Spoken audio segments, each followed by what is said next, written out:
So the FD almost caught fire. Stay tuned. Hey guys, welcome back to the channel. If this is your first time here, welcome. On this channel, I like to showcase automotive culture and the positive impact it has on the community. If you're a car enthusiast, you're like anything about cars, please be sure to hit subscribe for future videos. Purpose of today's video is to address some very scary issues that happened with my FD RX-7. So I brought it to a shop, some close friends of mine called DRSC. It's co-owned by Dave Rasmussen and Sean Christensen. Brought it to them to do a full shakedown and wanted to address any major safety issues that I should be aware of. Kind of just take a full look at the car. We got the alignment done, but there was some questionable things that I wanted a second look at. So what I found out was that one evening Sean was bringing it back into the shop, and he went to turn it off just at the end of the day, pulling the car back in, turned it off and saw a big poof of black smoke, meaning that it's very susceptible for an electric fire, which is super scary and super sketchy. And so once we talked about that, asked him what the options were. Major option and improvement to do on this car.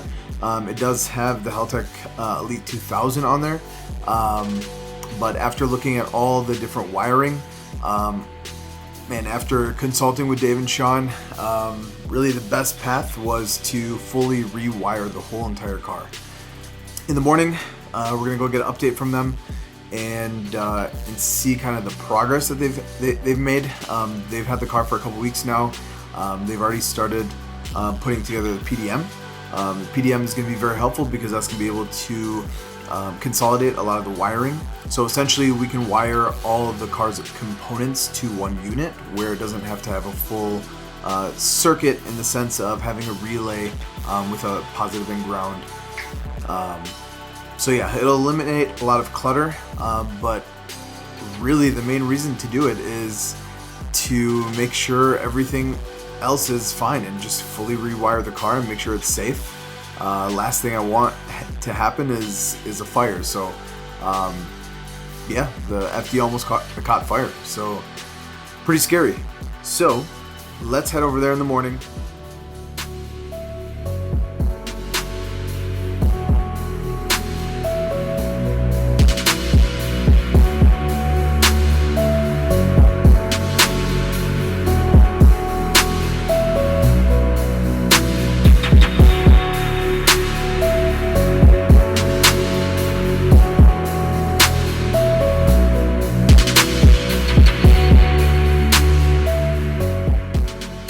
SC Automotive, and I'm wearing this FD. So what did you find, John? A lot.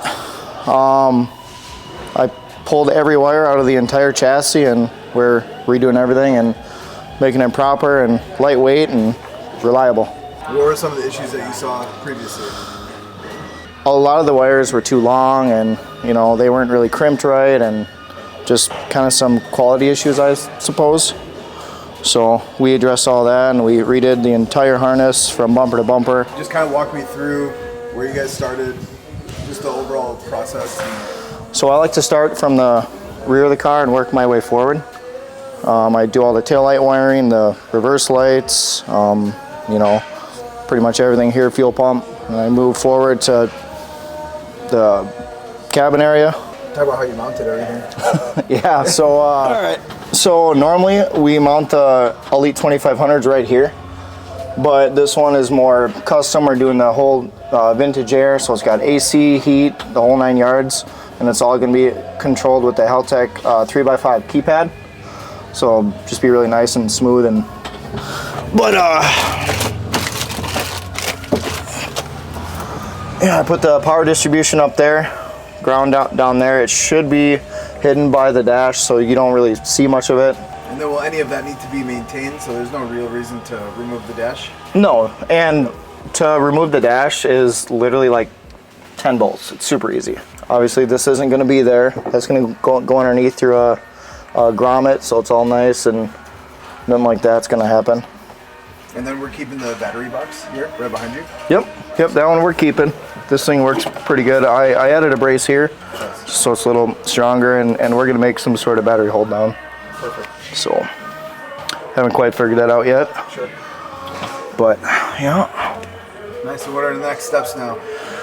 Install the engine harness, that's next. Get all that routed and put the interior back together.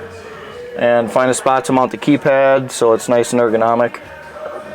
And yeah, just make everything look nice, and we might do some sound deadening here to help with the heat. All right, so I wanted to give you guys a quick update on what the shop was able to do with rewiring. The main focus was a lot of the intermittent power that we were seeing from the alternators. So let me show you. That's all been redone right there. Some things on there I can't quite show you yet, but brand new engine harness was put on as well, just to be safe, from Heltec. So that's all wired up. We have the PDM that is fully wired up and functional now. I opened up this side of the carpet so that you guys can see a little bit of the quality of work that they do.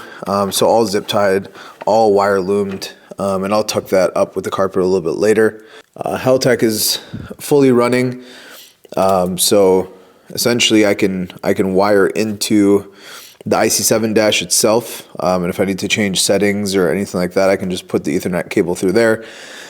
And then under the dash, there's a cable for the PDM so that we can program the PDM as we need. And then as far as function goes, lights, everything is fully functional. Yeah, so overall, very happy with how everything kind of came out. Dave did mention that he wants to kind of relook at some of the wiring. Wasn't so thrilled about some of it, so over the winter time, I'll send it over there and we'll redo some of the work. Dave's a perfectionist. That's why I love going to him. But nonetheless, thank you again, DRSC, tuned by Sean. You guys are exactly how I work and very detail oriented on a lot of these things. So I appreciate that. And your main focus was my safety. So I appreciate that. My family appreciates that. With that being said, I appreciate you guys sticking around to the end. This ends the segment for wiring. On the next episode, stay tuned. There's some really exciting stuff on that one. With that being said, I'll see you guys on that next one. Peace in the Middle East. Later.